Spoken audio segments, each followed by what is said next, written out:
the bodies of two women found on Long Island. We take a deeper look into fraudulent marriages in our series, Citizenship for Sale. Plus, a peek at what happens in the police force's call center.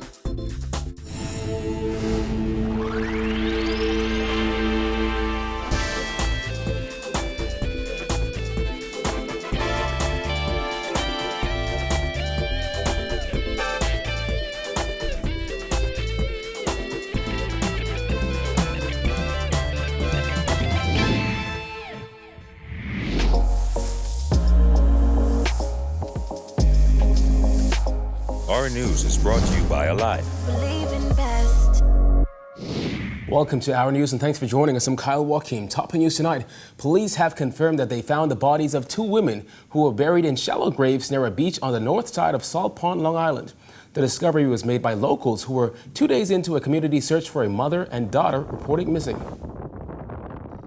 Police removing the body of 62-year-old Jane Harding just around 1 p.m. today from a beach in an area known as Bamboo Bay.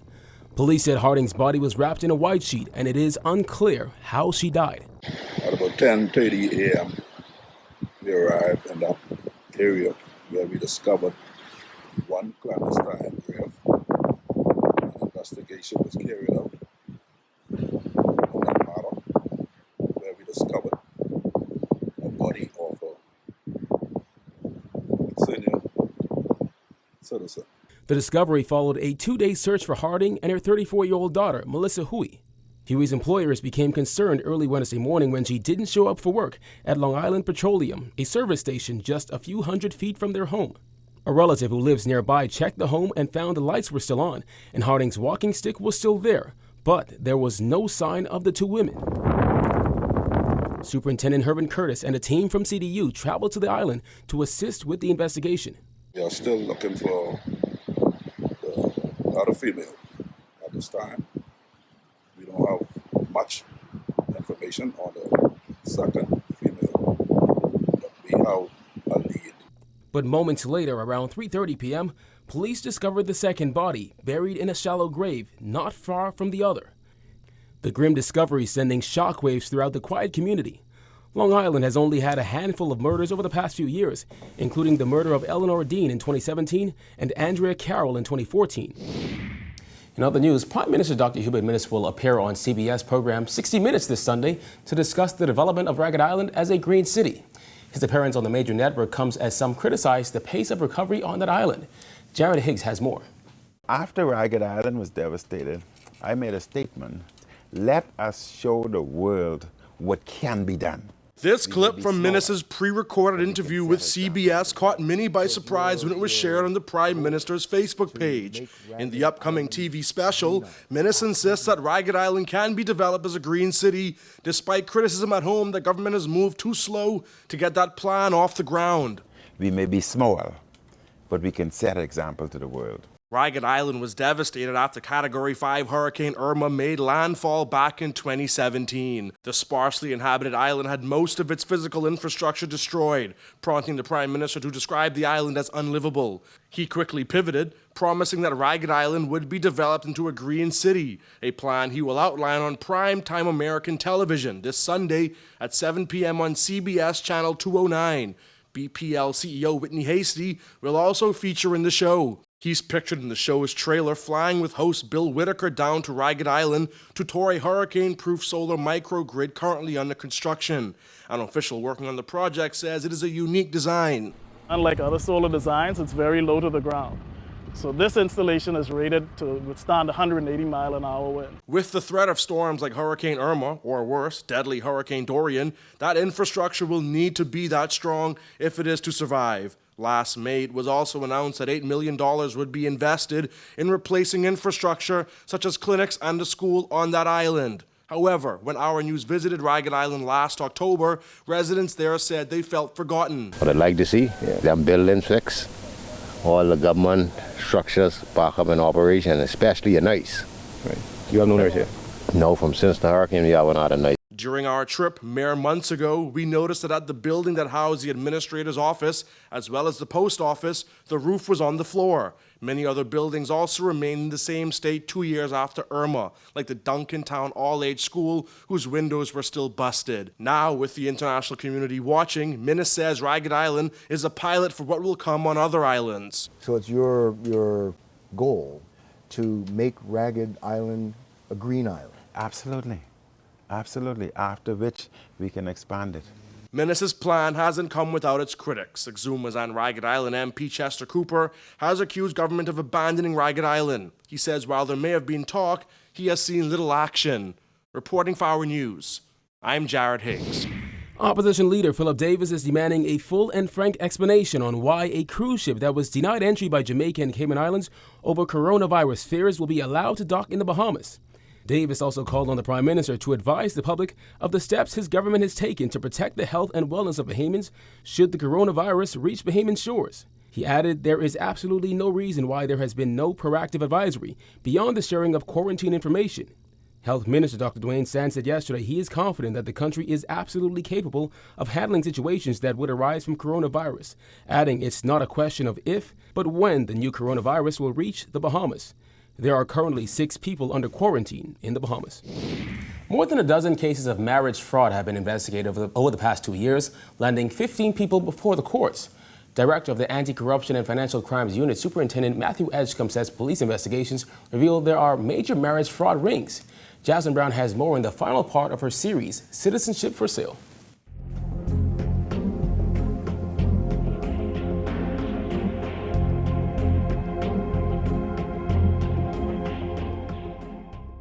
Fake marriages that benefit foreign nationals isn't exactly new. What is new is the fact that police are placing a target on the fake unions, as well as more and more people are coming forward to report the crimes. At the forefront of the investigations has been the Royal Bahamas Police Force's Anti-Corruption and Financial Crimes Unit. While it was only established in 2017, it has handled some of the most high-profile cases in recent years. Director Superintendent Matthew Edgecombe says the marriage fraud cases have stood out as authorities have discovered rings that go beyond just fake fiancés. In our investigations, we have found that there are rings. In fact, we find that persons out there are recruiting young ladies for marriages. So there's a ring, and it goes deeper.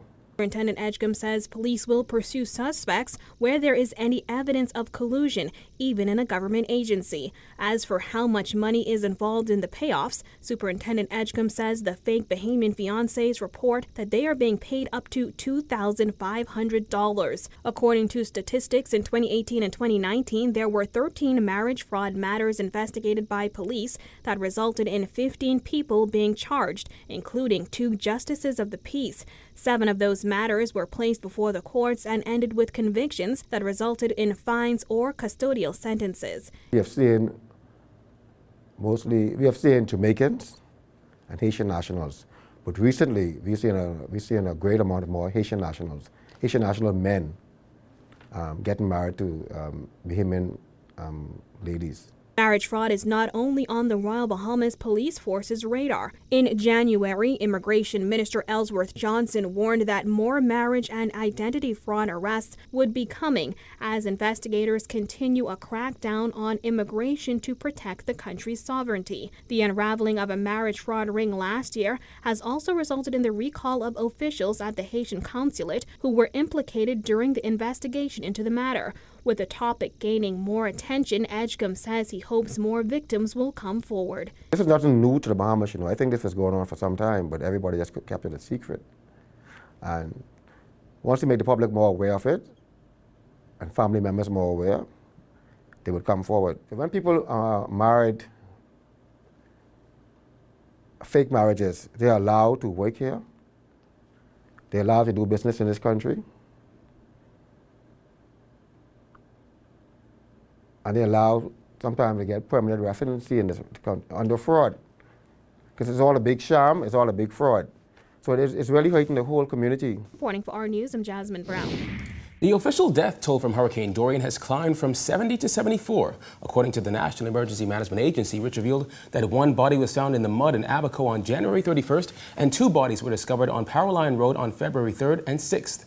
The fourth body was recovered on Grand Bahama on January 20th. Since Hurricane Dorian hit Abaco and Grand Bahama last September, 63 bodies have been recovered on Abaco and 11 have been found on Grand Bahama. Well, former Senator Lonnie Roll was sworn in as Deputy Governor General today during a ceremony at Government House. Roll will serve in the absence of Governor General C.A. Smith, who is out of the country until Sunday. Distinguished guests, today we assemble here in this historic place to witness the swearing in of one of Eleuthera's finest daughters, Mrs. Lonnie Emmeline Roll. Still to come, we go inside the police force's call center. Plus, union members protest outside UB. Stay tuned.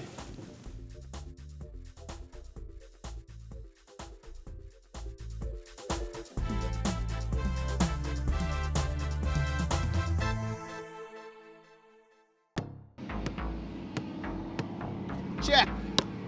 So all you've been doing on this court was traveling. When you see me travel to go watch my free NBA pass game, I can come back out and smoke it. Spicy. Free NBA pass. You know what we're doing? Each month they send a lucky customer on an all-expense-paid trip to the States to watch a game. And even if you don't win that, you could have a local experience because they can pay for all your food and drinks and participate in bars, so you still got a good time, bro.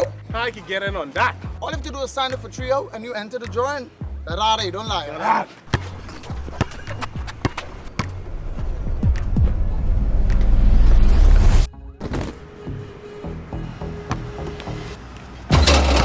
Get denied like this guy, make sure you come through in the clutch. Sign up for Trio and be a Rev NBA All-Star. Guarantee your chance to win a free trip to an NBA game every month when you sign up for Trio today. Call 601-8992. Terms and conditions apply. Rev, you and us together.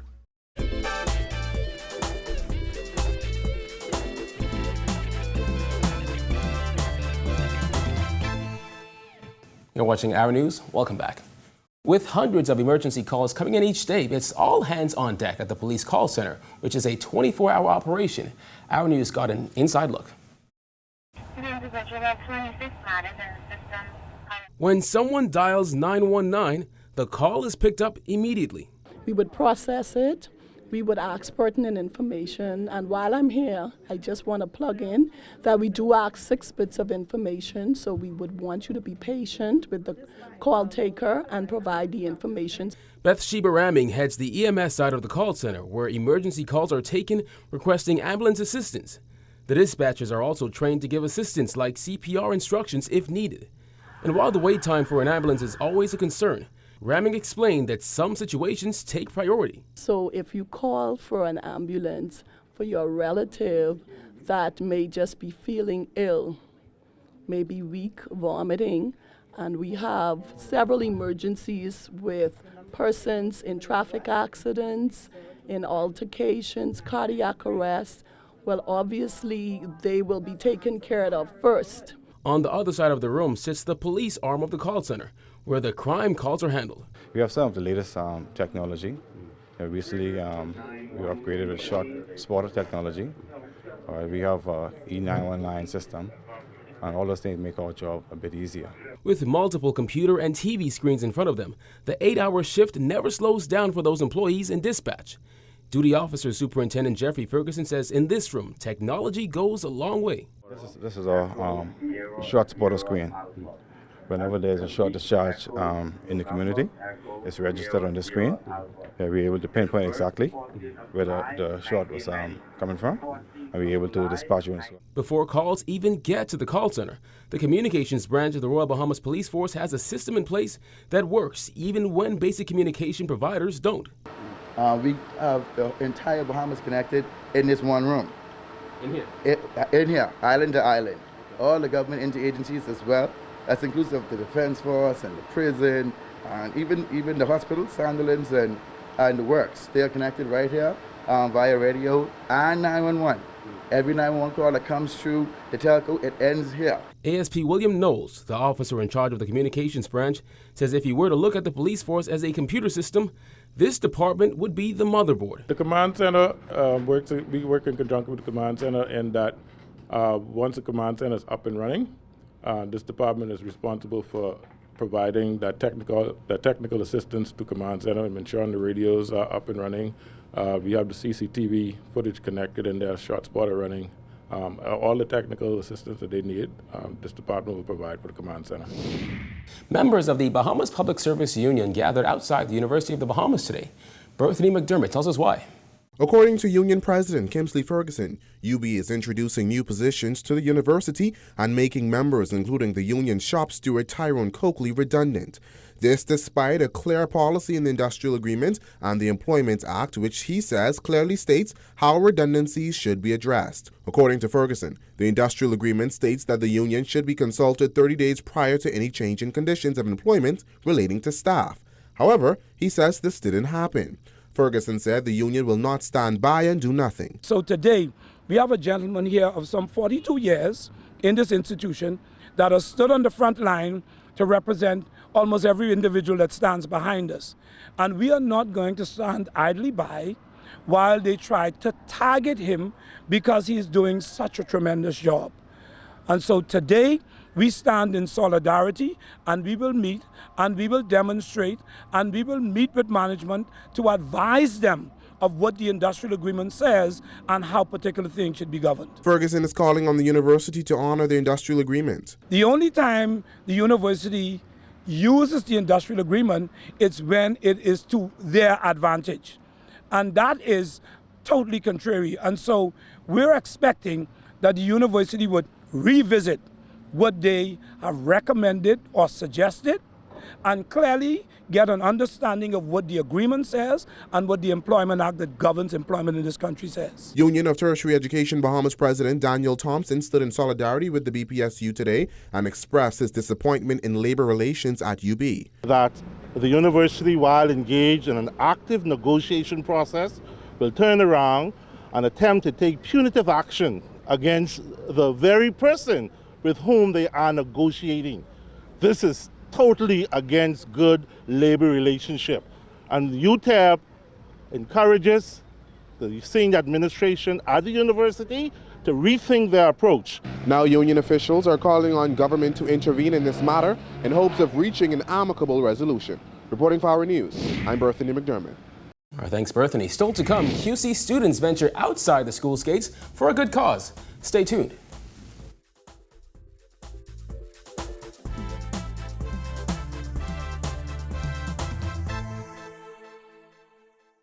Go to my grave to support this thing, yeah. Push the soca global. I go walk like slave to build up this thing, yeah. Push the soca global. No season, it's a full-time thing. Watch out for the vibes that we bring. Soca bound to reach Broadway. Don't surprise when the billboard charts. There's some of them that are stop the thing, but I come out here to walk it. But I come out here to walk. Tell you some of them that are stop, but I come out here to walk.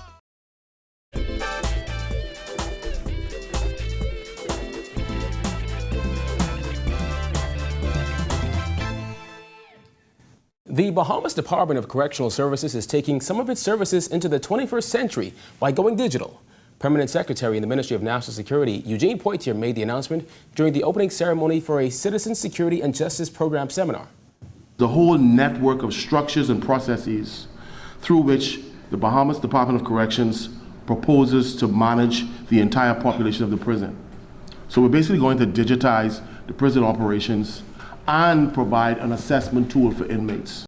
CSJP is funded by a $20 million loan from the Inter-American Development Bank. Under the theme Upgrading Offender Management Systems, Building on the Science and Psychology of Corrections, the seminar was attended by more than a dozen prison officers. Corrections Commissioner Charles Murphy said the training seminar was necessary.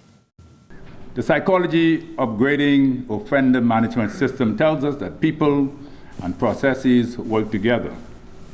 Therefore, as we move forward in the journey to become more correction sensitive, let us focus on the methods that improve the quality of life for those who are incarcerated.